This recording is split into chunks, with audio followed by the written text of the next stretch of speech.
On November 7th, I'll be running the New York Marathon in honor of my late son, Michael Joshua Rubin, who passed away from heroin addiction 18 months ago, and to benefit a nonprofit that I started called Saving Teens in Crisis Collaborative.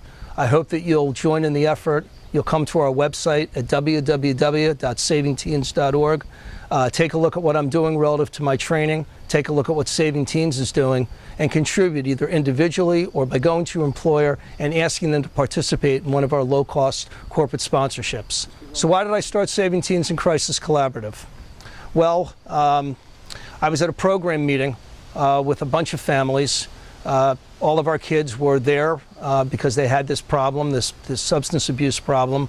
And we're one of these sessions where you come in and you get to talk with your kids and see how they're doing and talk to the counselors. And it's a time of real hopefulness. I mean, you're thinking that your kid's getting better. And it's such a terrorizing disease that just the thought of your kid getting better is a wonderful thing.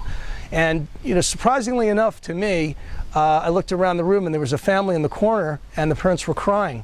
And I went up to them and I said, you know, you're really so happy. You're crying for joy. They weren't crying from joy. They were really upset because they realized, they said, we can't keep our kid here.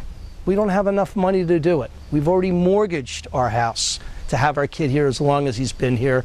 And frankly, we've been told that if we bring our kid home, he's probably going to jump right back on the horse and go at it again. So we're really upset. And I really didn't know what to say. I mean, I felt terrible, and then I got right back into my own sort of mind and, you know, thinking about my kid, and got on a plane from Utah and flew home. And then 2 days later, I'm sitting at my desk, and it just hits me. This is so unfair.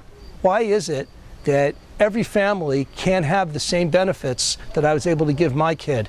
And how terrorized are these families, not only knowing that their kid is a heroin addict, but knowing that they can't do anything about it.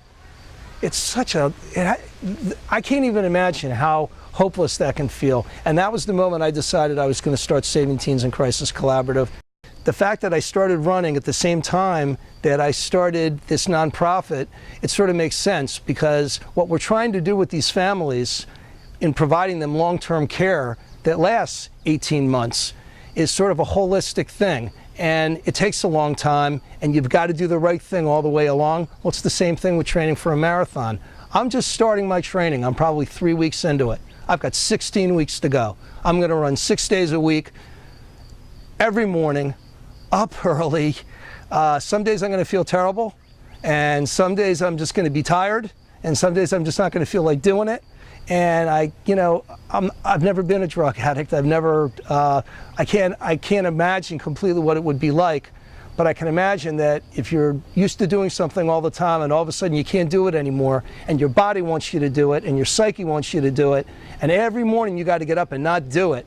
It's sort of like training for a marathon. Every day is a struggle, and I can relate with that. So I think it's sort of fitting that I run marathons for Saving Teens in Crisis Collaborative.